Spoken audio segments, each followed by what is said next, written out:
Okay. Good evening all of you. आजच्या सेशनमध्ये आपण शिकायचा प्रयत्न करणार आहोत. ऑर्डर नंबर 14 पर्यंतचा जो काही पार्ट आपण कव्हर केलाय त्याचा पुढचा पार्ट एकंदरीतपणे आपण शिकायला सुरुवात वगैरे करणार आहोत. तर बेसिकली आपण ऑर्डर नंबर 14 मध्ये जे काही सेटलमेंट ऑफ इश्यू खास करून ज्याला आपण म्हणत होतो की जे काही वाद मुद्दे आहेत, वाद मुद्द्यांना फायनल करणं किंवा वाद मुद्द्यांना निश्चित करणं हा पार्ट आतापर्यंत पाहिलाय, त्याला आपण इश्यू वगैरे म्हणत असतो. ह्याचा पुढच्या पार्टमध्ये किंवा ह्याच पार्ट सोबत काही आणखी गोष्टी आपण जाणून घेण्याचा प्रयत्न करू शकू, त्याला म्हणत असतो आपण ऑर्डर नंबर 14 मध्ये प्रॅक्टिकल अस्पेक्ट काय असू शकतात. बेसिकली ज्या गोष्टी आपण काल डिस्कस करायचा प्रयत्न केला होता त्या जशा पुस्तकामध्ये आहेत किंवा जसं थिरोटिकल टर्म्स आपण वापरत असणार आहोत तशा प्रकारे ऍक्च्युअल कोर्टमध्ये पण चालणार आहे. पण काही गोष्टी बऱ्याच साऱ्या ॲडव्होकेटद्वारे केल्या जातात. त्या म्हणजे जेव्हा कधीही एखाद्या कोर्टमध्ये सेटलमेंट ऑफ इश्यूची स्टेज येते त्यामध्ये आपण इन जनरल पाहिलंय की कोर्ट समोर आतापर्यंत सर्व काही क्लिअर होतं. डॉक्युमेंट वगैरे, काही वाद मुद्दे किंवा एखादा कायदा वगैरे या सर्व गोष्टी कोर्ट समोर ठेवण्यात आल्या होत्या दोन्ही पक्षकारांद्वारे किंवा त्यांच्या ॲडव्होकेटद्वारे किंवा एकापेक्षा जास्त पक्षकार असेल त्यांच्याद्वारे, नंबर ऑफ डिफेंडंटद्वारे, नंबर ऑफ प्लेंटिफद्वारे. मग त्यापैकी जे मागण्या होत्या त्या मागण्यांपैकी कोणत्या मागण्या व्हॅलिड आहेत, कोणत्या बेसिसवर व्हॅलिड आहेत, तर कागदपत्रांच्या बेसिसवर, काही कायद्यांच्या बेसिसवर, काही ऍक्टच्या बेसिसवर, काही लॉ रूल रेग्युलेशनच्या बेसिसवर. या बेसवर कोर्ट काही मुद्द्यांना गृहीत धरून त्या मुद्द्यांवरती केस पुढे चालवण्याचा प्रयत्न करते, ज्याला आपण म्हणत होतो वाद मुद्द्यांना फायनल करून यापुढे आता ही केस कोर्टला जे मुद्दे व्हॅलिड वाटत आहेत कोणत्या बेसिसवर, लॉच्या बेसिसवर किंवा एखाद्या ऍक्टच्या बेसिसवर किंवा एखाद्या वाद मुद्द्याच्या बेसिसवर किंवा जे काही कागदपत्र कोर्ट समोर ठेवण्यात आले असेल किंवा एखादा पुरावा कोर्ट समोर ठेवण्यात आला असेल, त्या व्यतिरिक्त एखाद्या साक्षीदाराचं मत कोर्ट समोर ठेवण्यात आलं असेल, त्या बेसवर कोर्टला जे काही वाटत आहे त्या पद्धतीने कोर्ट त्या वाद मुद्द्यांना फायनल वगैरे करणार आहे. मग ह्या सर्व सिनॅरिओमध्ये बऱ्याच साऱ्या प्रॅक्टिकल मध्ये असं पाहायला मिळतं की काही सिनियर आहेत, जसं की आपण या सिच्युएशन मध्ये पाहिले की फक्त कोर्टचाच रोल आहे, बाकीचा ऍडव्होकेटचा रोल नाहीये. ऍडव्होकेटचा रोल फक्त तेवढाच आहे की त्यांनी कागदपत्र सोपायचे, त्यांच्या मागण्या मांडायच्या, तेवढंच झालंय. या व्यतिरिक्त बरेच सारे असे सिनियर ऍडव्होकेट आहेत, त्यांच्याद्वारे काय करण्यात येतं, एक छोटीशी चिठ्ठी किंवा तोंडी वगैरे सांगण्यात येतं किंवा बऱ्याच वेळेस काही जजमेंट वगैरे कोर्ट समोर ठेवण्यात येतात की बाबा या जजमेंटमध्ये या गोष्टी सांगण्यात आल्या, त्यामुळे कोर्टने या मुद्द्यांना कन्सिडर करायला पाहिजे. मग हेच मुद्दे आपण जाणून घेणार आहोत की काही ऍडव्होकेट किंवा काही सिनियर ऍडव्होकेट हे इन जनरल प्रॅक्टिस नाहीये पण केलं जातं कोर्टमध्ये बऱ्याच वेळेस. ह्या सिनॅरिओमध्ये काय होतं, एखादे पक्षकार जे प्लेंटिफचे असू शकतील किंवा डिफेंडंटचे असू शकतील किंवा त्यांचे ऍडव्होकेट, हे लोक एक तोंडी वे मध्ये, ओरल वे मध्ये कोर्टला सांगण्याचा प्रयत्न करतात की सन्माननीय कोर्ट, हे मुद्दे सुद्धा आहेत, यांना तुम्ही त्या वाद मुद्द्यामध्ये ऍड करा. किंवा मग आपण लेखीमध्ये पण बऱ्याच वेळेस देत असतो, पण ते तोंडी ऐकणं किंवा लेखी दिलेल्या मुद्द्यांवर गृहीत धरणं किंवा त्याला कन्सिडर करणं हा सर्व पार्ट ऑप्शनल असणार आहे. जर कोर्टला वाटत आहे या सर्व पक्षांना, या सर्व पक्षकारांनी दिलेल्या ह्या तोंडी माहितीला किंवा लिखित कुठल्याही दिलेल्या माहितीला गृहीत धरायला पाहिजे किंवा नाही धरायला पाहिजे, त्यावर कोर्ट डिसिजन घेणार आहे. त्यामुळे या सर्व गोष्टी प्रॅक्टिकल वे मध्ये तुम्हाला पाहावयास मिळू शकतात जेव्हा तुम्ही ऍक्च्युअल कोर्ट प्रॅक्टिसमध्ये जाऊ शकाल. पण it is not there in any law, पण ते इन जनरल प्रॅक्टिसमध्ये चालत आहे, त्यामुळे चालत आहे. कारण की कोर्टला तेवढं हेरिडेटरी पॉवर आहे की कोणत्या व्यक्तीचं कोणतं मत कन्सिडर करायला पाहिजे. त्यामुळे बऱ्याच वेळेस काय होतं की कोर्टने आपल्या मुद्द्याची गोष्ट, जसं की शिंदेजींनी केस दाखल केली असेल, शिंदेजींनी केस दाखल केल्यानंतर त्यांना असं वाटत आहे की बाबा मी कागदपत्र तर व्यवस्थित दिले, मागण्या पण मी व्यवस्थित मांडलंय, पण कोर्ट ऐन टाइमला विसरून नको जायला की माझा मागण्या काय आहे, माझे कागदपत्र काय आहे. त्यामुळे शिंदेजी काय करतील कोर्ट समोर की बाबा तोंडी सांगण्याचा प्रयत्न करतील की माननीय सन्माननीय कोर्ट या गोष्टी आहेत त्या सुद्धा तुम्ही कन्सिडर करायला पाहिजे. किंवा मग एखादं जजमेंट असेल सुप्रीम कोर्टचं, हायकोर्टचं, ते देतील की बाबा या सुप्रीम कोर्टचा जजमेंट माझ्या केसशी एकदम रिलेटेड आहे, तर तुम्ही हा मुद्दा त्या वाद मुद्द्यामध्ये समावेश करा. किंवा मग शिंदेजी काय करतात, एक लिस्ट ऑफ वाद मुद्दे तयार करतील की बाबा हे वाद मुद्दे आहेत स्पेशलमध्ये, हे तुम्ही कन्सिडर करा. मग आधीचे जे वादमुद्दे कोर्ट समोर होते ते कोणत्या बेसिसवर होते, तर तो बेस होता जे आपण आतापर्यंत क्लेंट वगैरे दाखल केलं होतं किंवा रिटर्न स्टेटमेंट दाखल केलं होतं त्या बेसवर होते किंवा वेगळे वेगळे ऍप्लिकेशन दाखल केले होते त्या बेसिसवर होते.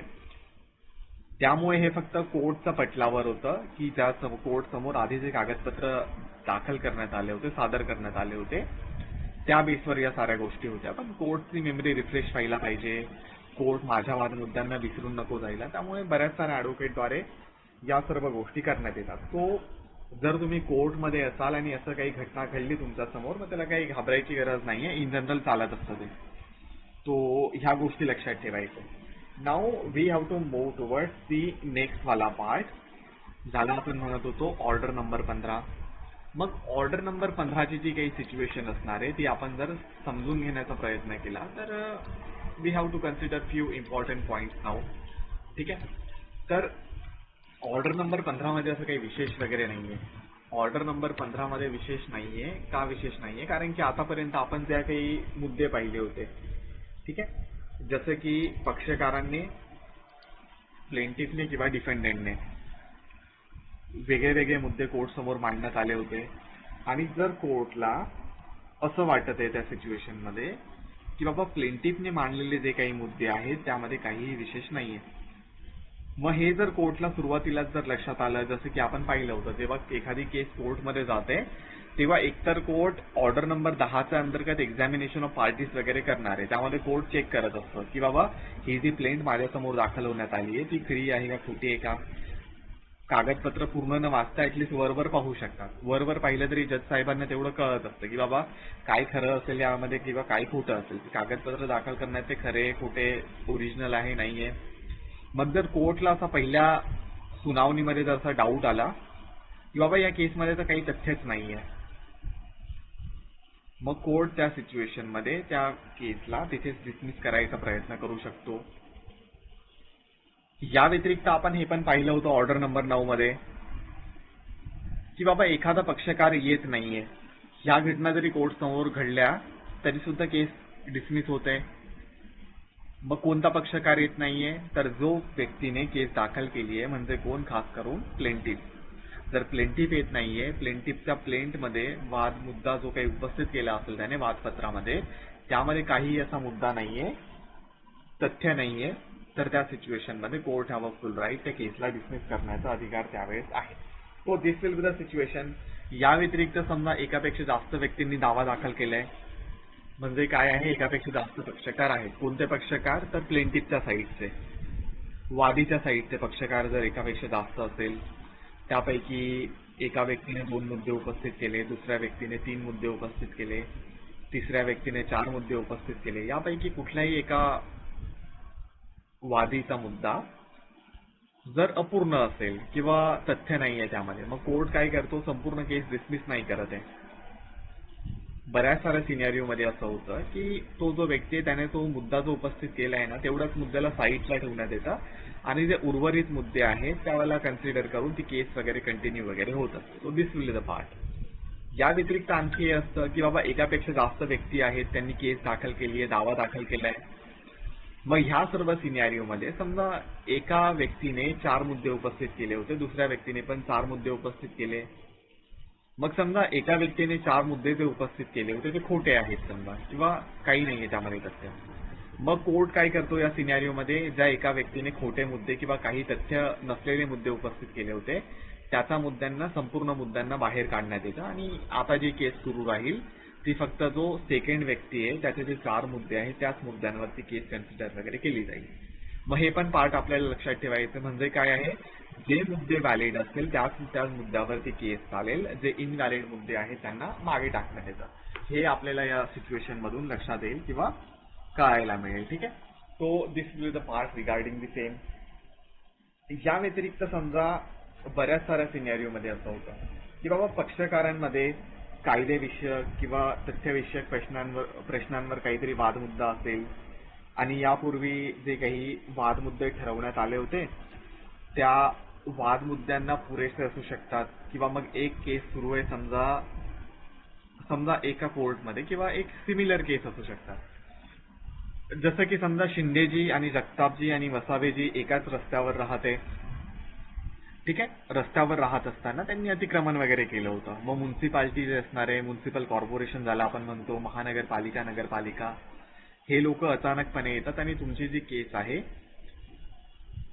ती त्या महानगरपालिकेविरुद्ध असू शकते. म्हणजे काय आहे, त्यांनी अचानक आले आणि त्यांनी तुमचा रस्ता जो काही असेल, दारासमोरचं जे काही अतिक्रमण असेल ते काढलंय. मग जगतापजींनी, शिंदेजींनी, वसावेजींनी वेगळी वेगळी केस कोर्ट समोर ठेवली आहे. काही दिवसानंतर किंवा नगरपालिकेला ऍज अ पक्षकार म्हणून किंवा तिन्ही पार्टींना असं वाटतं की बाबा आपला वादाचा मुद्दा तर एकच आहे. मग वादाचा मुद्दा एकच आहे, मग वेगळ्या वेगळ्या केस का करायचं आहे? मग त्या सर्व सिनॅरिओमध्ये इफ कोर्ट कॅन कन्सिडर ना या सर्व सिनॅरिओला, तर मग कोर्टमध्ये ती केस वेगळी वेगळी केस न चालवता एकच पक्षकार जर समोरचा आहे, ती म्युन्सिपल कॉर्पोरेशनच आहे, मग तिन्ही व्यक्तींची केसला मर्ज करण्यात येतं आणि तिघांचं जे काही केस आहे त्याला एकत्र चालवण्यात येतं. मग आपण सर्व गोष्टी घडू शकतात. मग ह्याच सर्व सिनॅरिओमध्ये जे एकत्र चालवणाऱ्या केस आहेत तुमच्या वेगळ्या वेगळ्या, ज्या तुम्ही आधी दाखल केल्या होत्या नंतर मर्ज करण्यात आलं, त्यामध्ये सुद्धा ज्या व्यक्तीचा मुद्दा व्हॅलिड असेल त्याच मुद्द्यावर त्या व्यक्तीची केस चालेल. ज्या व्यक्तीचे मुद्दे इनव्हॅलिड आहे त्या मुद्द्यांना बाहेर काढण्यात येतं. तो दिस विल द पार्ट. ह्या सुद्धा गोष्टी तुम्ही लक्षात ठेवायला पाहिजे. या व्यतिरिक्त समजा एखादा दावा अंतिम निकालासाठी काढण्यात आलेला असेल, त्यासाठी काय असू शकेल की बाबा बरेच सारे व्यक्ती आहेत, त्यामध्ये वेगळ्या वेगळ्या पुराव्यांचा आधार घेत असतात. की समजा एखाद्या व्यक्तीने काही मागणी केली आहे, त्या मागणीसाठी त्यांनी एखाद्या कागदपत्राचा आधार घेतला होता की बाबा मला 1 करोड रुपये पाहिजे, माझ्याकडे हे अग्रीमेंट आहे. दुसऱ्या व्यक्तीने काहीतरी वेगळा दावा केलाय. मग अंतिम सुनवाई जेव्हा करण्यात येते ना की बाबा ह्या केसमध्ये तथ्य आहे किंवा नाहीये, हा वाद मुद्दा आहे किंवा नाहीये, या सर्व सिनॅरिओमध्ये भलेही तुम्ही आधी एखाद्या वाद मुद्द्याबद्दल फायनल करण्यासाठी काही कागदपत्र पुरावे जर सादर केले होते, याचा अर्थ कदापि होत नाही की कोर्ट त्यांना परत मागवणार नाहीये. जर कोर्टला केसच्या कुठल्याही सुनवाईच्या वेळेस, अंतिम सुनवाईच्या वेळेस सुद्धा की बाबा मला उद्या जजमेंट द्यायचं आहे ऍज अ कोर्ट म्हणून आणि मला असं डाऊट वाटत आहे किंवा समोरच्या पक्षकारांनी डाऊट घेतलाय की बाबा त्यावेळेस ते पुरावा जो दाखल करण्यात आला होता ना, सादर करण्यात आला होता ना, त्यामध्ये काहीतरी गडबड होती, काही ना काही तथ्य कमी होते. मग त्या सिनॅरिओमध्ये court have a full right. Court त्या कागदपत्रांना मागून त्याची सोक्षमोक्ष लावू शकतो, क्रॉस चेक करू शकतो आणि कोर्टला जर असं आढळलं की बाबा त्यावेळेस जो वाद मुद्दा मी फायनल केला होता तो वाद मुद्दा तर खोट्या बेसवर होता, तो खोट्या कागदपत्रांच्या आधारावर होता, तो खोट्या पुराव्यांच्या आधारावर होता, मग इव्हन दो त्या वाद मुद्द्याला भलेही कोर्टने फायनल केलेलं असेल, पण अंतिम निकालाच्या आधी सुद्धा त्या वाद मुद्द्याला नष्ट करण्यात येतं, काढून टाकण्यात येतं आणि खोटे पुरावे देण्याच्या बद्दल जी काही पनिशमेंट असू शकते, शिक्षा असू शकते किंवा फाईन असू शकतो, तेवढा कोर्ट लावू शकतो किंवा कोर्टला जे योग्य डिसिजन घ्यायचं असेल, शिक्षा द्यायची असेल, तशा प्रकारे कोर्ट देऊ शकतो. तो this will be the thing. म्हणजे काय आहे, खोटे पुरावे तुम्ही कुठल्याही स्टेजला कोर्ट समोर दाखल करा, नॉट कुठल्याही स्टेजला पण कधीही तुम्ही दाखल करा, तर court have a full right अंतिम जजमेंटच्या आधी सुद्धा त्या केसबद्दल त्या पुराव्यांना काढून घेण्यात येईल किंवा तुमच्याकडून सादर करून घेण्यात येतात, त्यानुसार ती केसचे डिसिजन देण्यात येतात. इव्हन दो तुम्ही जजमेंट वगैरे पण कोर्टने पास केलं असेल, पण नंतर असं लक्षात येतं की जी केसमध्ये जजमेंट झालंय त्यामध्ये जे पुरावे वापरण्यात आले होते ते खोटे होते, देन त्या केसला रिओपन करून सुद्धा त्या जजमेंटला होल्ड करण्यात येऊ शकतं. एवढी पॉवर कोर्टकडे आहे. का? कारण की एक जो मुद्दा होता वादाचा मुद्दा, जर तोच खोटा आहे मग ते जजमेंट खोटं असणार आहे, त्या जजमेंटमध्ये काही तथ्य उरत नाहीये. तो that is why whenever any court is going to give any decision, आणि जर कोर्टला असं वाटत आहे जो वाद मुद्दा मी फायनल केला होता तो चुकीच्या पुराव्याच्या आधारावर होता, then court have a full right. पुरावा पुन्हा चेक करा, नंतर डिसिजन द्या, अदरवाईज डिसिजन पण कॅन्सल. तो वाद मुद्द्याला नष्ट करण्यात येतं, त्या वाद मुद्द्याला कॅन्सल करण्यात येतं. जर एकच वाद मुद्दा असेल किंवा 10-12 वाद मुद्दे सर्व चुकीच्या बेसवर होते, मग ते केसला डिसमिस करण्यात येऊ शकतं किंवा मग कोर्टला असं वाटत आहे तर कोर्ट नवीन पुरावे मागून घेऊ शकेल. कोर्टला असं वाटत आहे की बाबा नवीन पुरावे मागून काहीही काम नाहीये, मग केस संपूर्ण डिसमिस होईल. आणि ज्या व्यक्तींनी खोटे पुरावे दिले होते किंवा जे जे व्यक्ती खोट्या याच्यामध्ये होते, षडयंत्रामध्ये समावेश असेल त्यांचा, त्या व्यक्तींना शिक्षा देऊ शकेल कोर्ट किंवा त्यांच्याकडून एक स्पेशल जे काही त्यांना कृती करून घ्यायची असेल की बाबा नवीन पुरावे दाखल करा किंवा मग तुम्ही का हे चुकीचे पुरावे दिले होते याबद्दल सोक्षमोक्ष कोर्ट लावू शकतो. तो this will the part regarding the same. मग हे सर्व गोष्टी असणार आहेत. या व्यतिरिक्त समजा एखादा पक्षकार असू शकतो. ठीक आहे, एक मिनिट द्या. ओके,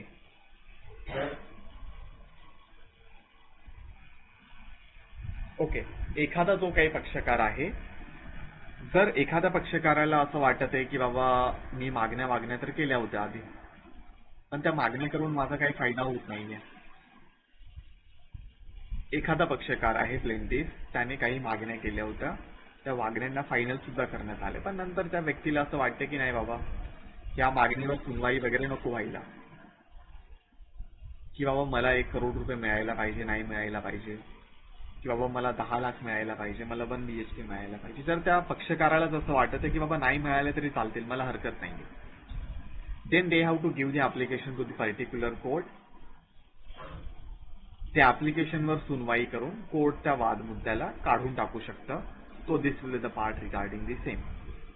म्हणजे काय आहे, जर एखादा वाद मुद्दा चुकून जर तुम्ही उपस्थित केला असेल किंवा तुम्हाला असं वाटतं की बाबा तुमच्याने जाणून बुजून किंवा मुद्दामून असू शकतं किंवा नजर चुकीने असू शकतं किंवा खोट्या इंटेन्शनने किंवा त्यावेळेस तुम्हाला तसं वाटत होतं, आता वाटत नाही, मला पैसे पाहिजे, बंगला पाहिजे, त्यामुळे तुमचं हृदय परिवर्तन होतं आणि तुम्ही तो चेंज करू शकतात मुद्दा.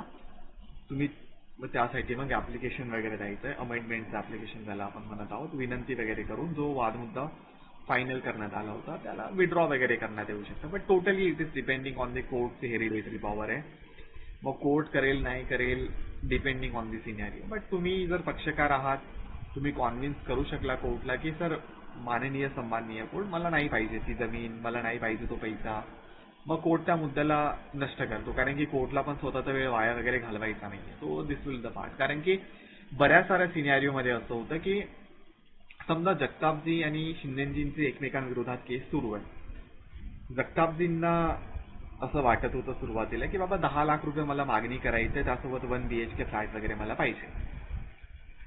मग जगतापजींचा आणि शिंदेजींचा आपापसामध्ये समझोता होतो की बाबा 10 लाख नाही देऊ शकत मी, तुम्ही 5 लाख वगैरे करा. मग जगतापजी कोर्टमध्ये सांगू शकतात की सन्माननीय कोर्ट, 10 लाखाचा मुद्दा होता ना, तुम्ही नष्ट करा, आम्ही 5 लाखामध्ये कॉम्प्रोमाइज करायला तयार आहोत. फक्त आता तो उरलेला मुद्दा आहे ना, ज्यामध्ये आपण 1 BHK फ्लॅट मिळायला पाहिजे किंवा नाही मिळायला पाहिजे, त्याच बेसवर ही केस चालू. मग कोर्टला त्याबद्दल काही वाद होत नाहीये. का? कारण की ज्या पक्षकाराची मागणी होती जर तोच विड्रॉ करायला रेडी आहे, मग कोर्टला एवढं काही फालतू वेळ नाहीये की त्याने तसं करायला पाहिजे. But even though court is going to cross check की बाबा असं बॅड इंटेन्शन तर नाहीये ना, की बाबा जगतापजींवर कुणीतरी प्रेशर आणून तर तसं करत नाहीये ना, मग ते कोर्टचं इंटेन्शनली पॉवर असणार आहे किंवा हेरिडेटरी पॉवर असणार आहे की त्यांनी काय करायला पाहिजे. तर कोर्टला वाटत आहे की बाबा जगतापजींच्या डोक्यावर कुणी बंदूक ठेवली आहे त्यामुळे ते तसं बोलत आहेत किंवा त्यांच्या मुलाला किडनॅप केलंय, त्यांचा फॅमिली मेंबरवर दबाव टाकण्यात येते वगैरे वगैरे. या सर्व गोष्टी कोर्ट क्रॉस चेक करू शकतो. पण डिपेंडिंग ऑन सिनॅरिओ, एखाद्या व्यक्तीला नाही पाहिजे मागणी, मग नाही दिली तरी चालते, नो डाऊट काय असणार आहे सिनॅरिओ. पण ह्या सर्व सिच्युएशन मध्ये अपोनंट पार्टीच्या विरोधातल्या ज्या काही मागण्या आहेत त्या विरोधात पण ती सिच्युएशन येऊ शकते. म्हणजे काय आहे, आपण एक मुद्दा पाहिला होता ज्यामध्ये होतं लॉ ऑफ इस्टॉपल. जर तुम्हाला आठवत असेल, लॉ ऑफ इस्टॉपल काय म्हणत होता की बाबा एका व्यक्तीने एका मुद्द्यासाठी जर हो केलाय सुरुवातीला, मग तो नंतर नाकारू नाही शकत. मग तो सीन जरी असेल आता या सिनॅरिओमध्ये, पण ज्या व्यक्तीला मागायचं आहे, जसं की जगतापजींना मागायचं होतं की बाबा 10 लाख रुपये मला पाहिजे, समोरच्या व्यक्तीने जेव्हा मागणी केली होती की हा बाबा मी 10 लाख देणार आहे, पण तो नंतर अमान्य करत होता, त्यामुळे केस कोर्टमध्ये आली आहे. पण नंतर जगतापजींना स्वतःच वाटत आहे लॉ ऑफ इस्टॉपल व्यतिरिक्त की बाबा नाही, मला काही पाहिजे नाहीये, 10 लाख रुपये असू द्या. मग या सर्व सिनॅरिओमध्ये लॉ ऑफ इस्टॉपल भलेही सांगत असेल की बाबा मी सुरुवातीला मान्य केलं होतं पण नंतर नाही देऊ शकलो तर मला द्यावंच लागेल, पण ज्या व्यक्तीची मागणी आहे तो स्वतःच अमान्य करत आहे, त्यामुळे कोर्टला नो डाऊट ती केसचा जो वादाचा मुद्दा असू शकतो त्याला विड्रॉ वगैरे करू शकतो. तो this will the thing regarding the same. ठीक आहे. तर या सर्व गोष्टी ऑर्डर नंबर 15च्या अंतर्गत किंवा इन जनरल ज्या काही सिनॅरिओ होतं त्यामध्ये आपण आठवण ठेवायला पाहिजे. ह्याचा पुढचा मुद्दा असणार आहे, एवढं काही विशेष नाहीये त्यामध्ये की बाबा काय असायला पाहिजे काय नसायला पाहिजे, इन जनरल असणार आहे, त्यामध्ये काही नाहीये. इन जनरल इन सेन्स काय असणार, इन द सेन्स की बाबा जे काही विटनेस आहेत त्यांना बोलवण्यासाठी आपण अशा प्रकारचं समन वगैरे पाठवत असतो. मग व्हॉट काइंड ऑफ समन, की बाबा जे काही साक्षीदार या केसमध्ये मला हवे आहेत त्या साक्षीदारांना मी कोर्ट समोर हजर करण्यासाठी बोलवत असणार आहे. मग तोच एक मुद्दा असणार आहे. So we have to consider that मुद्दा नाव. ठीक आहे, एक मिनिट द्या मला.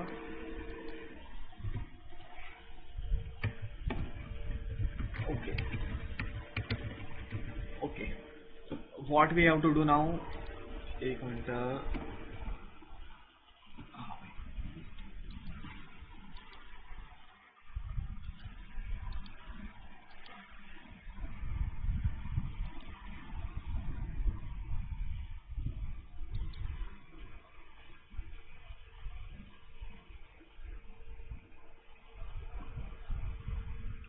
ओके, हे दिसत आहे तुम्हाला ड्राफ्ट वगैरे समोर.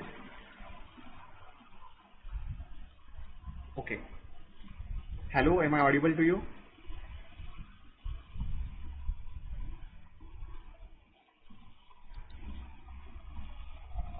आवाज येते माझा? ठीक आहे. तर हा एक ड्राफ्ट असणार आहे. ठीक आहे, हा एक आहे किंवा या व्यतिरिक्त आणखी काही प्रकारचा असू शकतो. We will go through the same. ठीक आहे, उद्याचं सेशन पण यावरच असणार आहे. तर नो डाऊट आता फक्त आपण बेसिक गोष्ट शिकून घेऊ की बाबा कोणत्या गोष्टीला काय म्हणतो, प्रश्न कसे विचारायचे, काय काय असतं त्यामध्ये आहे आपल्याकडे वेळ. एवढ्या वीकमध्ये आपण सिव्हिलचा प्रोसिजर संपवू. तर ह्या सर्व सिनेरिओमध्ये हा एका प्रकारचा ड्राफ्ट आहे ज्यामध्ये आपण काय करत असतो की बाबा एक लिस्ट तयार करतो विटनेसेसची. ती विटनेसेसची लिस्ट तयार करून आपण कोर्ट समोर मांडत असतो की बाबा हे हे हे हे व्यक्ती आहेत, हे व्यक्ती माझे साक्षीदार आहेत आणि या व्यक्तींचं आपल्याला एक्झामिन वगैरे करायचं आहे. आता मग या एक्झामिन करण्यासाठी काय असणार आहे, समन पाठवायचं असतो आपल्याला. म्हणजे समन म्हणजे काय, तर एखाद्या व्यक्तीला बोलवून घेणं. जसं आपण ऑर्डर नंबर 5च्या अंतर्गत अपोनेंट पार्टीला, डिफेंडेंटला बोलवून घेत होतो कोर्ट समोर, तशाच प्रकारे ऑर्डर नंबर 16 मध्ये, ठीक आहे, ऑर्डर नंबर 16A मध्ये आपण विटनेसेसला वगैरे बोलवून घेतो कोर्टमध्ये की बाबा तुमची या केसमध्ये गरज आहे, तुम्ही या केसमध्ये येऊन तुमचं जे गोष्टी मांडायचे कोर्ट समोर त्या गोष्टी मांडा, जेणेकरून कोर्टला तुमचं ओपिनियन कळेल की बाबा तुमचं म्हणणं काय आहे, खरं आहे, खोटं आहे, वगैरे वगैरे, है ना. मग काय सिनॅरिओ असतो इन जनरल, जेवढेही विटनेस असू शकेल. समजा जगतापजी आणि शिंदेजींची केस आहे, मग सुरुवातीला काय होतं, ज्या व्यक्तीने दावा दाखल केलाय त्या व्यक्तीला सुरुवातीला चान्स देण्यात येतो की बाबा त्या व्यक्तीने एक लिस्ट ऑफ विटनेस वगैरे मांडायचं आहे कोर्ट समोर. आणि त्यासाठी काय करायचं, त्या व्यक्तीचे जेवढे साक्षीदार असेल त्या सर्व साक्षीदारांची एक लिस्ट वगैरे मांडायची आहे. ती लिस्ट वगैरे त्यांनी कोर्ट समोर सादर करायची आणि मग तशा प्रकारे आपण ती लिस्ट ऑफ जे काही विटनेस आहेत ते कोर्ट समोर वगैरे मांडत असतो. ठीक आहे, तो एक मिनिट द्या मला. So will go through the same. ठीक आहे, ओके. हे स्क्रीन दिसत आहे तुम्हाला? ओके, तो होता पहिलावाला पार्ट ज्यामध्ये आपण अशा प्रकारे एक लिस्ट ऑफ विटनेस वगैरे सुपूर्द करत असतो. ठीक आहे, हा एक पार्ट असू शकतो. या व्यतिरिक्त यासोबतच आपण अशा प्रकारचे एक रेडीमेड फॉर्म पण मिळत असतो. ठीक आहे, यानुसार आपण जे कुणी व्यक्ती आहेत, जसं की यावर लिहिलंय की बाबा ऑर्डर नंबर 16च्या अंतर्गतला हा एक लिस्ट ऑफ विटनेसेसचा चार्ट आहे. या चार्टमध्ये पहिल्या साईडला जे काही विटनेसेस आहेत त्यांचे नाव वगैरे असणार आहे. सेकंड याच्यामध्ये, ठीक आहे, जे कुणी विटनेस आहेत त्यांचं नाव, ॲड्रेस.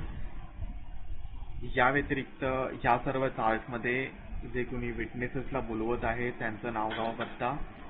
या व्यतिरिक्त त्यामध्ये एखादा रिमार्क जर कोर्ट आपल्याला मांडायचा असेल खास करून, या सर्व गोष्टी असणार आहेत. इन जनरल हा फक्त एक फॉर्मॅट आहे. हा फॉर्मॅट बरेच सारे ॲडव्होकेट वेगळ्या वेगळ्या प्रकारे वापरू शकतात. जसं की पहिल्या सिनॅरिओमध्ये आपल्याला दिसत आहे पहिल्या कॉलममध्ये की बाबा name of the party which propose to call the witness. मग कोण आहे, एकतर हा असू शकतो प्लेंटिफ क्रमांक 1. अच्छा, I am just jhuming it out म्हणजे आणखी तुम्हाला थोडं स्क्रीन दिसू शकेल. हा पहिला असू शकेल की बाबा हा प्लेंटिफची लिस्ट आहे. So we have to give like this की Baba list of witness propose to be called by plaintiff. एखादा डिफेंडंट देईल तो त्या ठिकाणी डिफेंडंट लिहू शकेल, किंवा मग एखादा प्लेंटिफ क्रमांक 1 देईल तो प्लेंटिफ क्रमांक 1चं नाव टाकेल, प्लेंटिफ क्रमांक 2, 3, 4 तसं असू शकेल, किंवा मग या ठिकाणी असू शकेल प्लेंटिफ क्रमांक डिफेंडंट क्रमांक 1, 2, 3, 4 त्याला जसं वाटेल तशा प्रकारे तो देऊ शकतो. ह्या सर्व सिनॅरिओमध्ये काही टेक्निकल टर्म्स आहेत त्या आपण उद्याच्या सिनॅरिओमध्ये पाहायचा प्रयत्न करू, त्या गोष्टी नंतरच आहे. जसं की आता फक्त आपल्याला पाहायचंय चार्ट वार्ट काय असणार आहे आणि प्रोसिजर नेमकी काय असणार आहे. टेक्निकल टर्म्स आपण पाहू नंतर. मग काय असणार आहे, हा एक पहिला चार्ट आहे. पहिल्या याच्यामध्ये अशा प्रकारचा एक विटनेस असू शकतो. त्यामध्ये सिम्पली विटनेसेसचे नाव, गाव, पत्ता, ऍड्रेस, कोणाचा विटनेस आहे तेवढे एक लिहिण्यात येते. अशा प्रकारे एक लिस्ट देण्यात येते.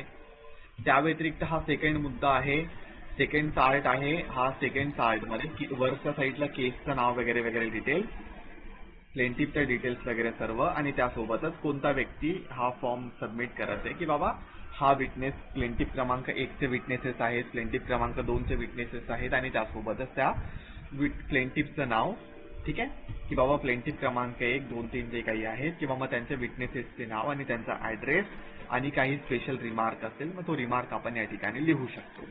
हा सर्व एक पार्ट या ठिकाणी आहे.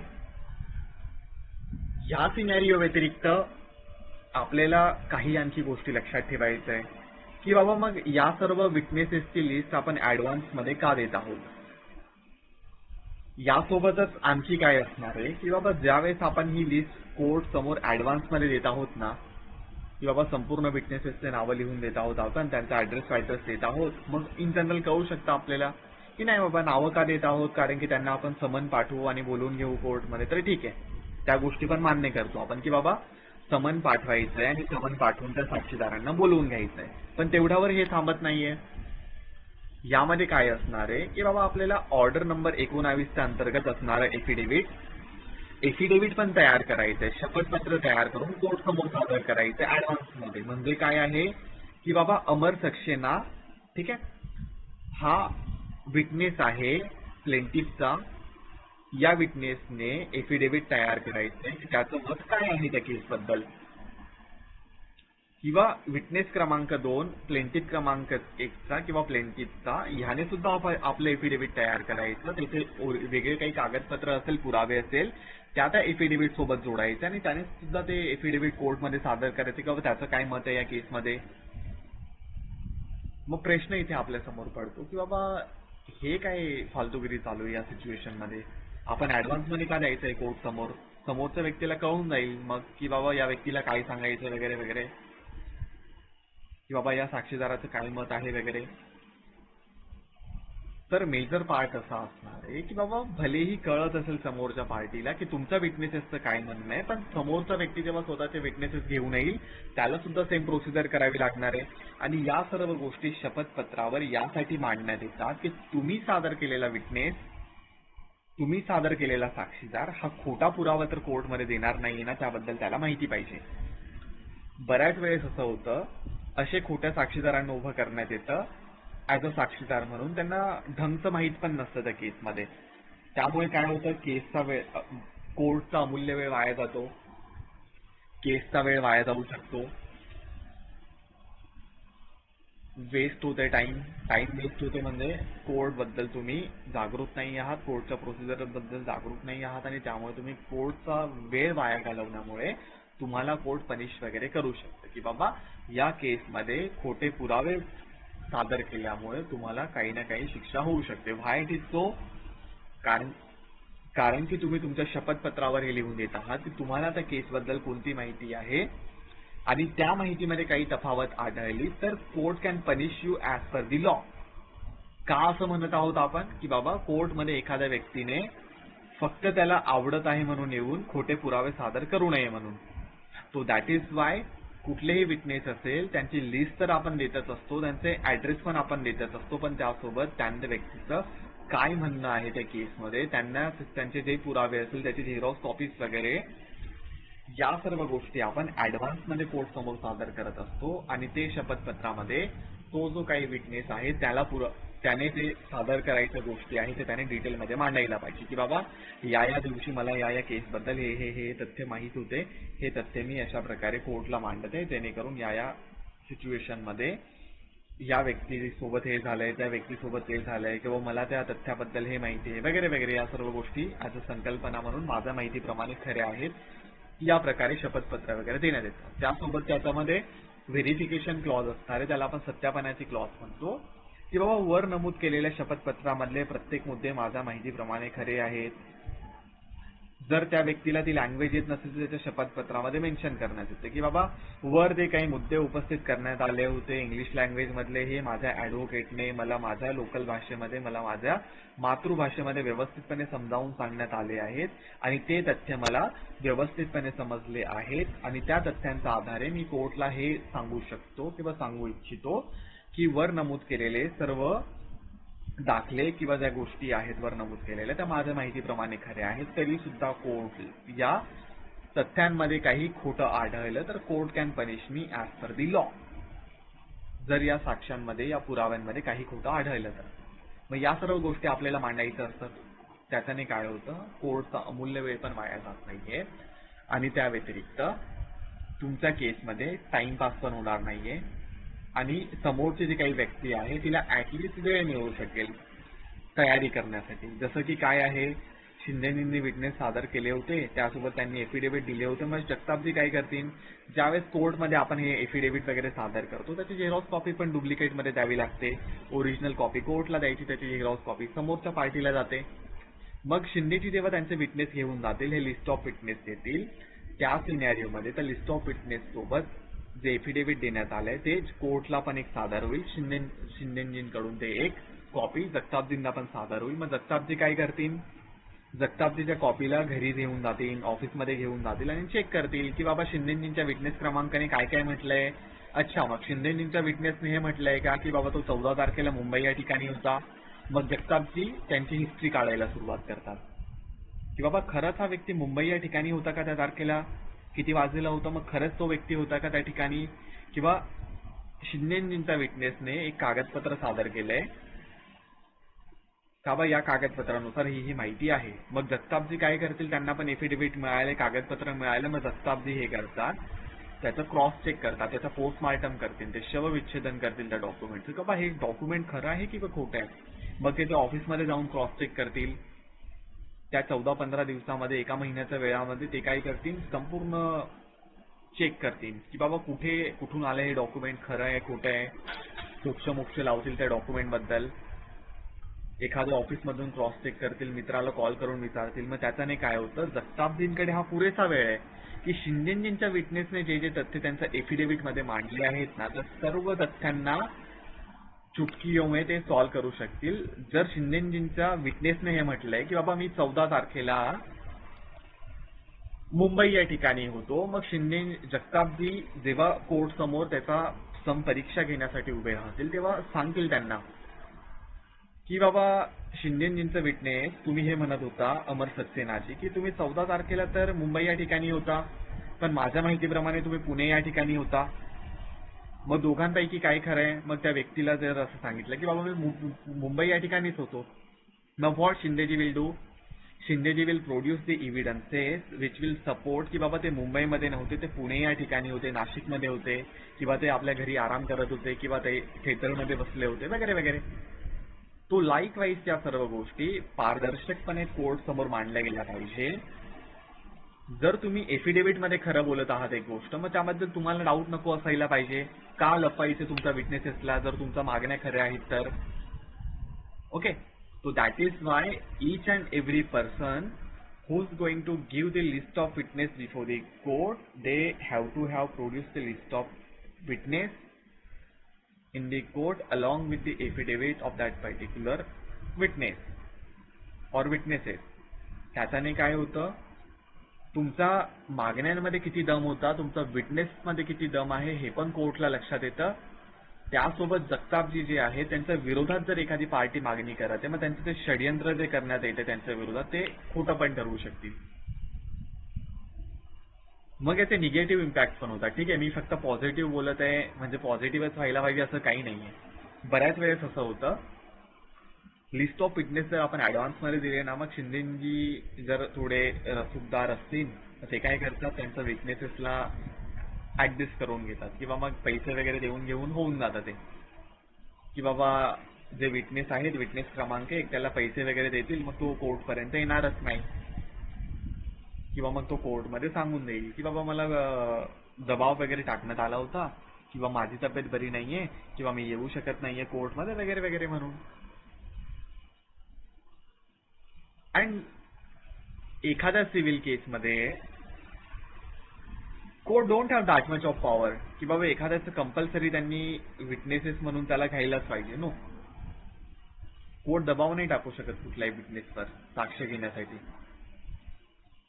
एखादा विटनेस जर कोर्ट समोर येते ते त्याचा मर्जीने येणार आहे, त्या व्यतिरिक्त कुठलाही कोर्ट असं जबरदस्ती नाही करू शकत की बाबा त्याने यायलाच पाहिजे म्हणून. ठीक आहे, तो दिस विल द पार्ट. कोणत्या विटनेसवर जबरदस्ती होते तर असा एखादा व्यक्ती जो त्या पोस्टवर होल्ड होता, त्याच्याकडे ऑथॉरिटी होती, जसं की एखादा गव्हर्नमेंट ऑफिशियल्स आहे की बाबा वर्षाजी एका गव्हर्नमेंट ऑफिशियल्स एक क्लास 1 अधिकारी होते किंवा आहेत आणि त्यांचा होल्डिंग कॅपॅसिटीमध्ये काही ना काही घटना झाली आहे. मग it is a duty of Varshaji की त्यांनी काहीही करून कोर्ट समोर सादर झालं पाहिजे. Otherwise court will take the strict action against Varshaji. Contempt of court होऊ शकेल, गव्हर्नमेंट पण त्यांच्या विरोधात ऍक्शन घेऊ शकेल. का? कारण की त्यांनी त्यांचा ऑफिशियल कॅपॅसिटीमध्ये कंडक्ट नाही केलंय. It is a duty of Varshaji त्यांचा ऑफिशियल कॅपॅसिटीमध्ये जे जे डिसिजन करण्यात येतात त्याबद्दल ते ऑथराईज आहेत की त्यांना बाउंड करण्यात येते की त्यांना प्रश्न विचारू शकतो आपण, because is a government authority, त्या पोस्टवर ते होल्ड होते म्हणून. तर त्यावेळेस कंपल्सरी आहे ॲज अ विटनेस म्हणून त्यांना बोलवणं की बाबा वर्षाजींच्या आधिपत्याखाली एखादा कॉन्ट्रॅक्ट देण्यात आला होता. मग वर्षाजी भलेही त्यांचं डिपार्टमेंट चेंज होईल, ते रिटायर पण होऊन जातील, पण त्यांना कोर्ट कंपल्सरी बोलवू शकतो की बाबा तुमच्या अंडर ऑब्झर्वेशन या सर्व गोष्टी झाल्या, त्यामुळे you should be a witness over there, कारण की तुमची गव्हर्नमेंट ऑफिशियल कॅपॅसिटी आहे ती, त्यामुळे तुम्हाला यावं लागेल. पण लोकल व्यक्तीसाठी ते काही नाहीये.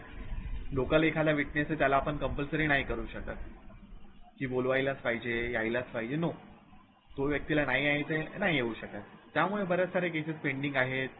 केसेसचा निकाल पण लागत नाही, एकतर्फा निकाल लागतो कारण की लोक नाही आहेत कोर्ट समोर. बऱ्याच साऱ्या सिनॅरिओमध्ये असं होतं की केसचा बरंच आपल्याला वाटत असतं की बाबा जस्टिस का मिळत नाही, जस्टिस डिले का होते. बाबा विटनेसच येत नाहीये कोर्टपर्यंत. तुमच्या घरामधून जरी एखाद्या केसमध्ये एखादा विटनेस उभा राहत असेल, मग तुम्हीच बऱ्याच वेळेस नकारत असतात त्याला. समजा एखादी क्रिमिनल केस झाली आहे, एखाद्या गुंड्याने काहीतरी एखाद्याचा खून केलाय, तो विटनेस तुमच्या घरातला आहे, many times you are not going to support them. तुमची वाईफ आहे समजा, तुमची आई आहे, तुमची बहीण आहे, एखादा बुजुर्ग व्यक्ती, एखादा मूल आहे, त्याला विटनेस म्हणून तुम्ही स्वतः नाही सांगणार की बाबा काही गरज नाहीये जायची. जस्टिससाठी नाही करत आहोत आपण. बऱ्याच साऱ्या वेळेस असतं की बाबा आपल्याला सपोर्ट करायचा फॅमिलीला, आपल्याला भीती वाटते की त्यांच्यासोबत काही अहित नको व्हायला, त्यामुळे पण बऱ्याच वेळेस होतं. त्यामध्ये पण काही दुविधा नाहीये. But in general it is a common responsibility of each and every person की बाबा काही अहित घडत असेल मग तिथे जाणं. पण काय होतं नेमकं की बाबा कोणाच्या घरचा व्यक्ती मरायला पाहिजे. प्रत्येक व्यक्तीला असं वाटतं की बाबा माझ्या घरी एखादा पैगंबराने जन्म घ्यायला पाहिजे, माझ्या घरी शिवाजी महाराजांनी जन्म घ्यायला पाहिजे, एखादा विवेकानंद यायला पाहिजे. पण जर काही सिच्युएशन होत असेल, वाईट वगैरे होत असेल, मग आपण सांगत असतो की बाबा माझ्या घरी नको येऊ, शेजारच्या घरी जन्माला आलं तरी मी धन्य होऊ शकेल. तसाच पार्ट असणार आहे सिव्हिल केसचा आणि क्रिमिनल केसचा सुद्धा. त्यामुळे विटनेसेसची लिस्ट जरी आपण दिली तरी सुद्धा विटनेसेसचं कोर्ट समोर येणं गरजेचं तर असतं, पण बऱ्याच साऱ्या सिनॅरिओमध्ये बरेच सारे विटनेसेस कोर्ट समोर वगैरे येत नाहीये, कारण की हे बरेच सारे सिनॅरिओ अशा प्रकारे घडत असतात ज्यामध्ये भीती असते विटनेसेसला की बाबा त्यांनी यायला पाहिजे, नाही यायला पाहिजे. त्याबद्दल भीती असते की बाबा एखादा व्यक्ती त्यांना विकत घेऊन घेईल, एखादा व्यक्ती दबाव तंत्र टाकेल, कोर्टमध्ये येताना त्यांचा ऍक्सिडेंट करून टाकेल, त्यांच्या आई वडिलांना, बहिणींना थ्रेट मिळू शकतात, धमकी मिळू शकते, depending on scenario to scenario. तर जसं पॉझिटिव्ह पॉईंट आहेत ॲडव्हान्समध्ये लिस्ट ऑफ विटनेस देण्याचे, तसे निगेटिव्ह इम्पॅक्ट पण आहेत त्याचे. पण इन जनरल ॲज ॲडव्होकेट म्हणून आपल्याला दोन्ही पॉईंट माहिती पाहिजे. त्यामुळे एवढं काही नाही आहे त्यामध्ये की बाबा फक्त पॉझिटिव्हच बघायला पाहिजे, निगेटिव्ह नको बघायला. Totally depending on the scenario की आपल्याला कशा प्रकारे घेऊन जायच्या गोष्टींना. ठीक आहे. So this will the part regarding the same. Now बाकीच्या टेक्निकल टर्म्स म्हणजे आता तुमच्या समोर ते दिसत येत नाही या ठिकाणी की बाबा DW1, W2, W3 आपण उद्याच्या पार्टमध्ये पाहू. तो टेक्निकल गोष्टी आहे त्याबद्दल नो डाऊट आपण ते उद्याच्या पार्टमध्ये पाहू. Now we have to go towards the important part. आणखी हे बघा आणखी एक विटनेसेसच्या स्टेटमेंट बद्दलचा हा एक पार्ट आहे. एफिडेव्हिट वगैरे अशा फॉर्ममध्ये पण देण्यात येतं की बाबा इंट्रोडक्शन ऑफ विटनेस असणार आहे त्यामध्ये आणि स्टेटमेंट ऑफ विटनेस वगैरे असणार आहे. अशा प्रकारे पण विटनेसेस असणारे स्टेटमेंट आपण पुढे जाऊन पाहू उद्याचा वगैरे सेशनमध्ये. Now we have to consider the few important part now जर आपल्याला एखाद्या केसमध्ये माहिती असायला पाहिजे. Weight a moment.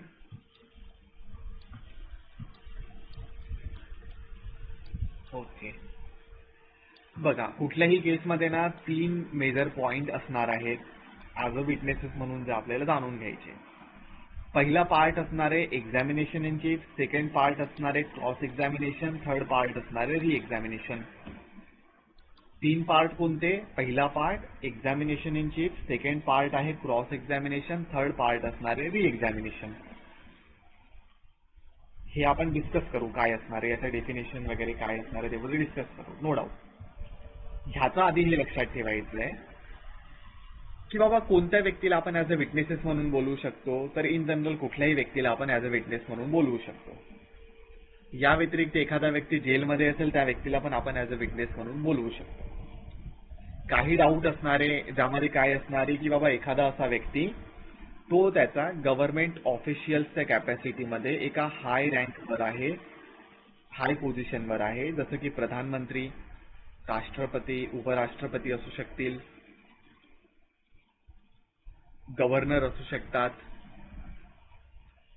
हे सर्व व्यक्ती त्यांच्या संविधानिक पोस्टवर आहेत. अशा व्यक्तींना आपण एखाद्या केसमध्ये बोलवू नाही शकत ॲज अ विटनेस म्हणून. पण कोर्टला जर असं वाटलं तर त्याच्या विरोधात त्याच्या संबंधित एक आयोग वगैरे नेमून, ज्याला आपण कमिशन वगैरे म्हणतो, ते आयोग वगैरे नेमून त्या आयोगला नेमत असताना त्यामध्ये एखादा ज्युडिशियल ऑफिसर, एक जे काही ॲडव्होकेट आहेत ते असू शकतात, त्या व्यतिरिक्त मग जज साहेब असू शकतात किंवा एखादा अन्य व्यक्ती जे त्या आयोगामध्ये असू शकतील, त्या कमिशन वगैरे असू शकतील. म्हणजे कमिशन म्हणजे आयोग म्हणजे काय की बाबा ग्रुप ऑफ पीपल जे कोर्टद्वारे नेमणूक केली जाते. का केली जाते? कारण बाबा एवढा मोठा पोस्टचा जो व्यक्ती आहे तो कोर्टपर्यंत नाही येऊ शकत.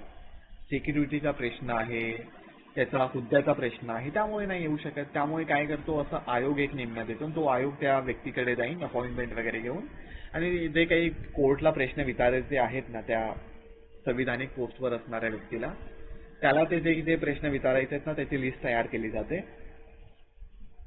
ते प्रश्न मग त्या व्यक्तीला तिथे जाऊन विचारू शकतो आपण. मग ते प्रश्न वगैरे तशा प्रकारे विचारण्यात येतात आणि त्याचं उत्तर जे काही असेल ते आणून ते कोर्ट समोर जसं ठेवण्यात येतं. So this will the part. या व्यतिरिक्त प्रत्येक व्यक्तीचं ॲज अ विटनेस म्हणून आपण सादर करून घेऊ शकतो, अदरवाईज नाही. या व्यतिरिक्त एखादा व्यक्ती फॉरेनमध्ये जरी असेल त्याचे पण विटनेस ॲज अ विटनेस म्हणून त्याला गृहीत करू शकतो आपण. मग कसं? जसे की आपण लेटर ऑफ रिक्वेस्टचा पार्ट पाहिला होता समनच्या वेळेस, तो सेम पार्ट असणार की बाबा कोर्ट काय करेन, जे काही आयोग आहे आपलं, नॉट आयोग but what ever the foreign department, त्याच्याकडे एक लेटर ऑफ रिक्वेस्ट वगैरे पाठवेल. फॉरेन डिपार्टमेंटने जर त्याला ऑथॉरिटी दिली मग ते लेटर ऑफ रिक्वेस्ट त्या पर्टिक्युलर कंट्रीमध्ये जाईल. त्या पर्टिक्युलर कंट्रीमध्ये जे काही कोर्ट आहेत त्याच्या सेम सबऑर्डिनेट कोर्टमध्ये तो जो व्यक्ती राहते त्या कोर्ट समोर तो व्यक्ती हजर होईल. एकतर मग तो ऑनलाईन वे मध्ये किंवा ऑफलाईन वे मध्ये त्याचं जे स्टेटमेंट आहे ते रेकॉर्ड करून त्या कोर्ट समोर सादर करू शकतो किंवा मग आपल्यासमोर ऑनलाईन वे मध्ये डिरेक्टली सादर करू शकतो आणि अशा प्रकारे तो व्यक्ती स्वतःचं स्टेटमेंट वगैरे रेकॉर्ड करून देऊ शकतो. मग हा पण एक पार्ट असणार आहे ज्यामध्ये एखादा व्यक्ती फॉरेनमध्ये राहते. या सर्व सिनॅरिओमध्ये बऱ्याच साऱ्या सिनॅरिओमध्ये असं होतं की बाबा एखाद्या व्यक्तीना असक्षम आहे कोर्टमध्ये येण्यासाठी ऍज अ विटनेस म्हणून. मग त्या व्यक्तीला लिखित प्रश्न वगैरे विचारून पाठवले जातात की बाबा तुम्हाला या केसबद्दल जे माहिती आहे तुम्ही लेखीमध्ये पाठवा आणि तुम्हाला आम्हाला जे काही प्रश्न विचारायचे ते तुम्हाला आम्ही लेखीमध्ये पाठवू, तुम्ही त्याचं उत्तर वगैरे द्या. ही पण सिच्युएशन आहे ऍज अ विटनेसेस म्हणून एक्झामिनेशन करण्यासाठी. But now we have to gone through the important part, ज्याला आपण म्हणत आहोत examination in chief, cross examination आणि री एक्झामिनेशन. एक्झामिनेशन ऑफ चीफचा अर्थ आपण आता समजून घेण्याचा प्रयत्न करू. तो असणार आहे की बाबा हे दोन व्यक्ती, ठीक आहे, हे दोन व्यक्ती समजा हा प्लेंटिफ आहे आणि हा डिफेंडेंट आहे, ठीक आहे. या दोन व्यक्तींपैकी जी कोणी व्यक्ती एखाद्या विटनेसला कोर्टमध्ये बोलवेल, ठीक आहे, प्लेंटिफ किंवा डिफेंडेंट दोघांपैकी एखादी व्यक्ती ह्या विटनेसला कोर्ट समोर बोलवते आणि ह्या व्यक्तीला बोलवल्यानंतर ऍज अ विटनेस म्हणून या व्यक्तीला प्रश्न विचारायचा अधिकार ज्या व्यक्तीच्या पक्षकाराने त्याला बोलवलं त्याचा ऍडव्होकेटला वगैरे मिळतो. जर ते ऍडव्होकेट नसेल मग तो व्यक्ती स्वतः प्रश्न विचारेल, जसं की आपण पाहिलं होतं order number section number 32 of advocacy act is allowing any person to representing his own case. मग अशा सिनेरिओमध्ये तो व्यक्ती स्वतःच प्रश्न विचारेल वकील बनून किंवा मग त्याचा ऍडव्होकेट.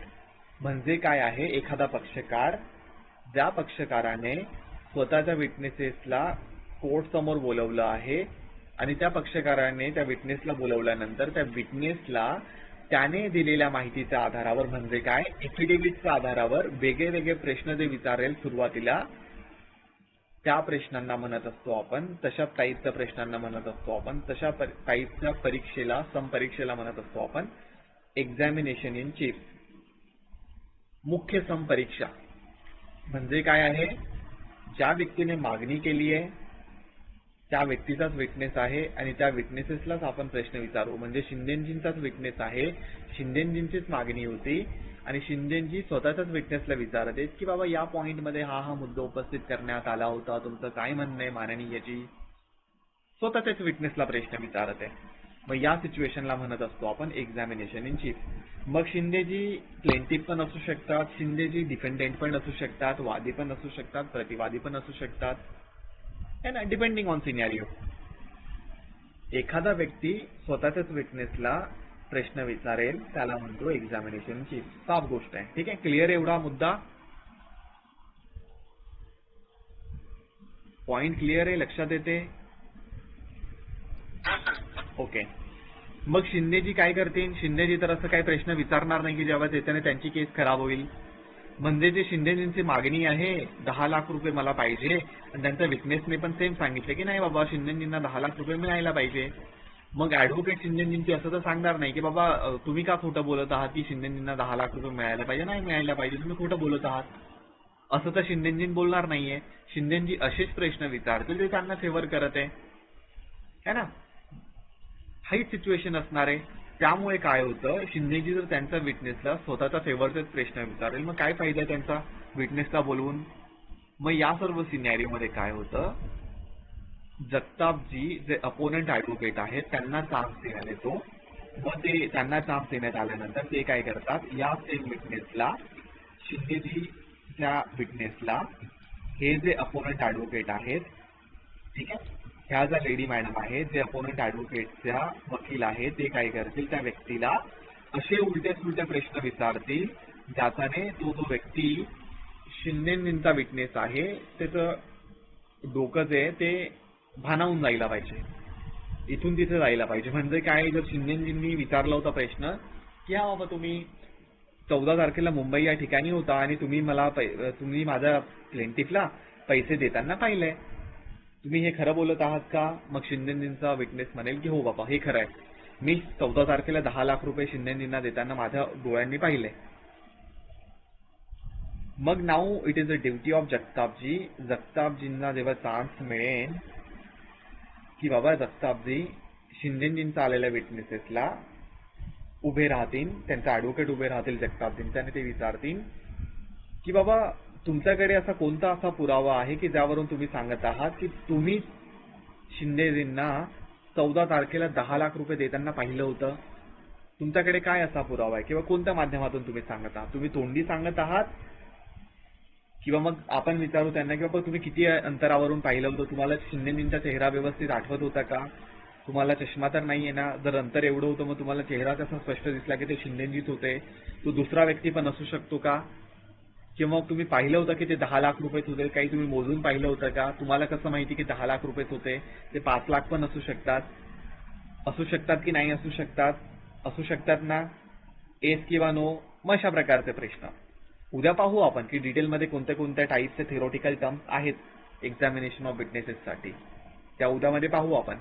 पण हे काय करत आहेत जगतापजींचे ॲडव्होकेट, असे प्रश्न विचारत येते ज्याच्याने शिंदेजींचा आलेल्या विटनेसेसने जी थेरी कोर्ट समोर मांडली होती की बाबा 14 तारखेला मी 10 लाख रुपये घेताना पाहिलं होतं माझ्या डोळ्यांनी, बट शिंदेजींच्या ॲडव्होकेटने जे पॉईंट प्रूव्ह केले होते त्या पॉईंटला जगतापजींचे ॲडव्होकेट आता डिसअप्रूव्ह करण्यासाठी, स्वतःच्या फेवरमध्ये त्या केसला करण्यासाठी असे वेगळे वेगळे प्रश्न विचारत असतात, इथून तिथून खोदून विचारत असतात. त्यासाठीच त्यांना तो वेळ देण्यात आला होता. ॲडव्हान्समध्ये एफिडेव्हिट का देण्यात आलं होतं त्यांना विटनेसचं? ह्यासाठीच देण्यात आलं होतं की ते संपूर्ण एफिडेव्हिटचा स्टडी करतील, आधी वेगळे वेगळे प्रश्न तयार करतील आणि शिंदेजींचा विटनेसेसला विचारण्यासाठी त्यांना प्रिपरेशनसाठी वेळ पाहिजे होता. म्हणून तो वेळ देण्यात आला होता त्यांना की बाबा ॲडव्हान्समध्ये एफिडेव्हिट यासाठी देण्यात आलं होतं की त्यांना कोणते प्रश्न विचारायचे आहेत शिंदेजींच्या विटनेसेसला ते तयार करतील आता, आणि त्याच प्रश्नांच्या बेसवर या सर्व घटना आपल्या समोर घडणार आहेत. आणि ही जी सिच्युएशन असते ना, ज्यामध्ये जगतापजींचे ॲडव्होकेट असे वेगळे वेगळे डोक्याचं दही करणारे प्रश्न शिंदेजींच्या विटनेसेसला विचारतात, त्या सिच्युएशनला म्हणत असतो आपण cross examination. Clear cross examination म्हणजे काय? अपोनेंट पार्टी ज्या पक्षकाराने त्याचा विटनेसेसला बोलवलंय त्याची अपोनेंट पार्टी त्या विटनेसेसला वेगळे वेगळे असे प्रश्न विचारण्याचा प्रयत्न करते, ज्याच्याने त्या व्यक्तीने आतापर्यंत एफिडेव्हिटमध्ये मांडलेली जी स्टोरी होती किंवा त्याने आतापर्यंत कोर्ट समोर मांडलेली जी काही एक्झामिनेशन इन चीफ मधली स्टोरी होती तिला खोटे ठरवण्याचा प्रयत्न किंवा स्वतःच्या फेवरमध्ये करण्याचा प्रयत्न करणार आहे. त्या सिच्युएशनला म्हणत असतो आपण cross examination. Clear cross examination म्हणजे काय? अपोनेंट पार्टीला चान्स मिळणं की त्यांनी प्रश्न विचारणं. ठीक आहे, एवढंच आहे, बाकीचं काही नाहीये. उद्याच्या थिअरॉटिकल टर्म्समध्ये बऱ्यापैकी गोष्टी आणखी क्लिअर होतील आपल्या की बाबा कशा प्रकारचे प्रश्न विचारण्यात येतात, कोणत्या प्रश्नाला काय म्हटलं जातं आणि कशा प्रकारच्या प्रश्नांची थेरी काय असणार आहे, इंटेन्शन काय असणार आहे. उद्याचं सेशन इम्पॉर्टंट असणार आहे थिअरॉटिकल बाबतीत. ते पुस्तकांना बऱ्यापैकी पडले आहेत. ठीक आहे, आय ऑल्सो हॅव 2 बुक्स, त्याच्यामध्ये 10-12 हजार क्वेश्चन वगैरे आहेत, पण कुणी पाहत नाहीये, काही वेळ नसतो कुणाकडे. मेन असणारे मुद्दे थेरी काय असणार आहे, थिअरॉटिकलचे उद्याचे मुद्दे जर तुमच्या लक्षात आले ना तर काही गरज नाहीये पुस्तकं वगैरे उघडून पाहायचे. प्रॅक्टिकलनुसार तुम्हाला कळायला लागेल मग काय होणार आहे. ठीक आहे, तर या 2 गोष्टी आहेत, एक्झामिनेशन इन चीफ आणि cross examination. Now we have to move towards आजचा लास्ट मुद्दा, ज्याला म्हणतो आपण री एक्झामिनेशन. मग आतापर्यंत काय झालंय? आतापर्यंत शिंदेजींच्या ॲडव्होकेटला शिंदेजींनी प्रश्न विचारलाय, म्हणजे त्यांच्या ॲडव्होकेटने. त्यानंतर शिंदेजींच्या ॲडव्होकेटला अपोनेंट पार्टीने, जगतापजींच्या व्यक्तीने ॲडव्होकेटने प्रश्न विचारले, त्याला म्हणत होतो आपण क्रॉस एक्झामिनेशन. म्हणजे सुरुवातीच्या स्टेजमध्ये काय झालंय, यांनी आपल्या दिशेने केस करण्याचा प्रयत्न केला होता, आपल्या फेवरमध्ये केस केली आहे शिंदेजींच्या जे काही शिंदेजी आहे त्यांच्या ॲडव्होकेटने स्वतःच्या फेवरमध्ये केस केली आहे. कारण की त्यांना माहिती होतं की बाबा माझाच विटनेस आहे, सोबत प्रश्न विचारून कोर्टला कळवून देऊ की बाबा हे मुद्दे हे खरे आहेत. बट जगतापजींचे ॲडव्होकेट होते स्मार्ट, त्यांनी असे कसे प्रश्न विचारले की त्याच्याने सर्व केसच एका फेवरमध्ये चालली गेली आहे, जगतापजींच्या पूर्ण फेवरमध्ये केस केली आहे, असे काही प्रश्न विचारले. त्यामुळे मग नाऊ शिंदेजी काय करतात, कोर्ट समोर they are giving one application की बाबा माझा जो विटनेस होता ना याला हे मुद्दे मांडायचे होते, पण त्याला मांडता नाही आले व्यवस्थितपणे, तो घाबरून गेला आणि त्याला मांडता नाही आले ते मुद्दे. त्याचं म्हणणं हे होतं पण त्याला लक्षातच नाही आलं, तो विसरून गेला होता हे मुद्दे. किंवा शिंदेजींचं असं म्हणणं आहे की बाबा मला असे काही मुद्दे आणखी असे प्रश्न विचारायचे जेणेकरून मी खरं तथ्य काय आहे ते कोर्ट समोर उजागर करेल माझ्या विटनेस कडून. किंवा मग शिंदेजींच्या ॲडव्होकेटला असं वाटत होतं की बाबा आता तर क्रॉस एक्झामिनेशन माझी संपूर्ण केसच खराब झाली आहे, मला काहीतरी करावं लागेल. मग शिंदेजी काय करतात, कोर्टला विनंती करतात आणि कोर्ट समोर त्या विटनेसला असे प्रश्न विचारतील आणखी की ज्याच्याने ती केस पुन्हा शिंदेजींच्या फेवरने येऊ शकेल. मग त्यासाठी ही जी स्टेज असणार आहे पुढची, त्याला म्हणत असतो आपण रिएक्झामिनेशन. त्या स्टेजचा शिंदेजी वापर त्या ठिकाणी करतील आणि आपल्या विटनेसेस समोर असे सोपे सोपे प्रश्न विचारतील की बाबा, मग ते प्रश्न विचारतील की विटनेस साहेब अमर सक्सेनाजी, तुम्हाला जो 14 तारखेला तुम्ही पक्षकारांना शिंदेजींना 10 लाख रुपये घेताना जे पाहिले होते ते खरंच शिंदेजी होते यावर काही डाऊट तर वाटत नाही ना तुम्हाला? किंवा मग त्या सीसीटीव्ही कॅमेरामध्ये तर दिसतं की बाबा शिंदेजीच होते, त्यामुळे तुम्हाला काही डाऊट नको वाटायला. किंवा मग तुम्ही घाबरून गेला होता का तेव्हा प्रश्न विचारण्यात आला होता? किंवा तुमची त्या दिवशी तब्येत खराब होती का? किंवा तुमच्यावर काही दबाव टाकण्यात आला होता का अपोनंट ॲडव्होकेटद्वारे? मग असे काहीतरी प्रश्न ज्याच्याने पुन्हा केस शिंदेजींच्या फेवरमध्ये येईल. अशा प्रकारचे प्रश्न शिंदेजी त्या विटनेसला पुन्हा विचारतील आणि केस आपल्या दिशेमध्ये घेण्याचा प्रयत्न करतील. किंवा नवीन त्यांच्या डोक्यात आलेले प्रश्न विचारतील ज्याच्याने केस आपल्या फेवरमध्ये येईल किंवा एखादी मागणी आपल्या फेवरमध्ये येईल. त्या सिच्युएशनला म्हणत असतो आपण रिएक्झामिनेशन ऑफ विटनेस. म्हणजे काय आहे, शिंदेजींचाच विटनेस आहे. सुरुवातीला रिएक्झामिनेशन झाली शिंदेजींद्वारे, नंतर क्रॉस एक्झामिनेशन झाली अपोनंट ॲडव्होकेटद्वारे, पण ती खराब झाली, आपल्या फेवरमध्ये नाही गेली. त्यामुळे शिंदेजींनी पुन्हा कोर्टच्या विनंतीने रिएक्झामिनेशन घेतली. त्याच्यामुळे त्यांना स्वतःच्या फेवरमध्ये केस करायची होती. दॅट इज वाय या सिच्युएशनला म्हणतो आपण रिएक्झामिनेशन. क्लिअर आहे? शिंदेजीला पुन्हा चान्स मिळण्यात आलाय की बाबा त्यांना चान्स देण्यात आलाय कोर्टद्वारे, त्यामुळे ते स्वतःच्या फेवरमध्ये केस करत आहे. आणि one important thing now over here, रिएक्झामिनेशनची stage it is not compulsory in any case. कोर्टला जर मान्य वाटते, गृहीत वाटते, व्यवस्थित वाटते की नाही बाबा अजून थोडासा चान्स द्यायला पाहिजे शिंदेजींना, प्रश्न व्हॅलिड आहे, मग चान्स देऊ शकतात रिएक्झामिनेशनचा. अदरवाईज चान्स नाही मिळत. It is not compulsory to take the or to conduct the reexamination of witness in any केस.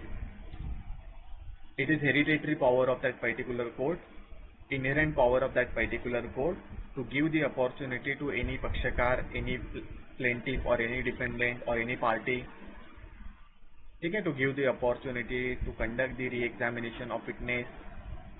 तर हा एक पार्ट असणार आहे. ठीक आहे. त्यानंतर मग जगतापजी आहे त्यांना पुन्हा रिएक्झामिनेशनचा चान्स मिळेल असं काही नाही आहे. रिएक्झामिनेशन इथेच संपणार आहे. So this will the part regarding the examination in chief, cross examination and reexamination. ठीक आहे. या 3 पार्टमध्ये काही डाऊट आहे का तुम्हाला? तिन्ही गोष्टी कळाल्या व्यवस्थित? Examination in chief, cross examination, reexamination. उद्याचं सेशन इम्पॉर्टंट यासाठी असणार आहे, बऱ्याच सारे टेक्निकल टर्म्स आणि थिअरॉटिकल टर्म्स आपण जाणून घेणार आहोत. म्हणजे काय आहे उद्याच्या सिच्युएशन मध्ये की बाबा PW म्हणजे काय, PW1 म्हणजे काय, PW2 म्हणजे काय, ठीक आहे, PW/1 म्हणजे काय, DW1 म्हणजे काय, ठीक आहे, RW1 म्हणजे काय. या सर्व गोष्टी आपल्याला उद्याच्या सेशनमध्ये टेक्निकल गोष्टी आहेत त्या कळू शकतील. क्रिमिनल मध्ये पण सेम पार्ट असणार आहे. या व्यतिरिक्त you will get the knowledge regarding कशा प्रकारचे प्रश्न विचारले जायला पाहिजे एखाद्या केसमध्ये आणि ते प्रश्न विचारायचा आधी कोणता थिअरॉटिकल टर्म तुमच्या डोक्यात पाहिजे. पुस्तकं वाचून फायदा नाहीये.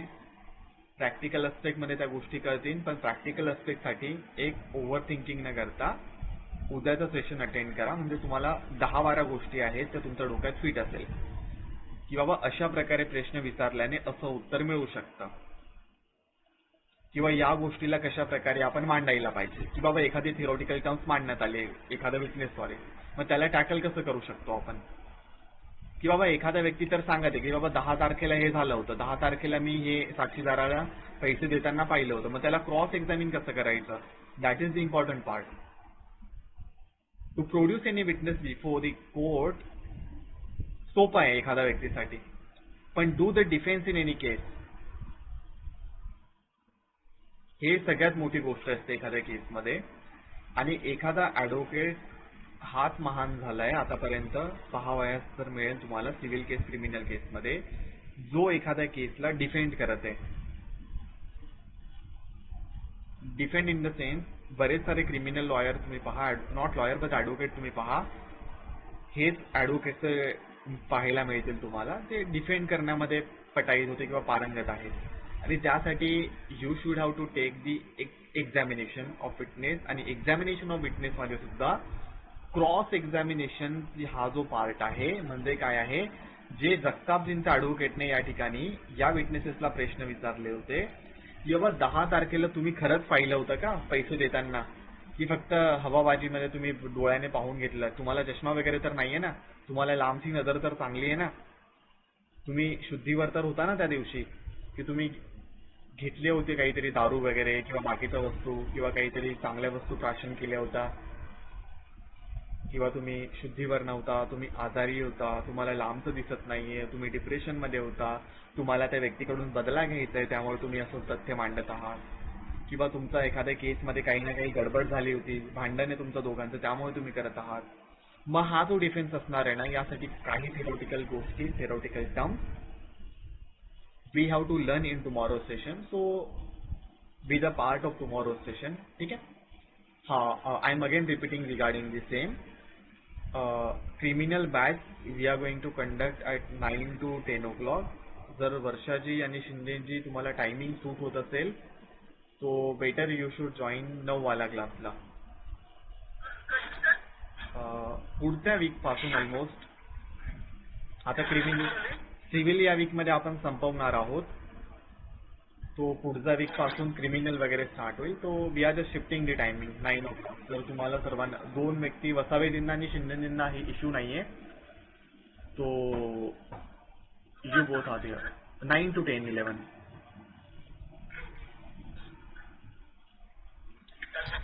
ओके. अशा काही प्रश्न आहे तुमचा आताच्या सेशनमध्ये? एक्झामिनेशनची क्रॉस एक्झामिनेशन, री एक्झामिनेशन कळालंय? अच्छा, चलो आपण उद्याच्या सेशनमध्ये भेटू मग. Good night all of you. Good night. Good night.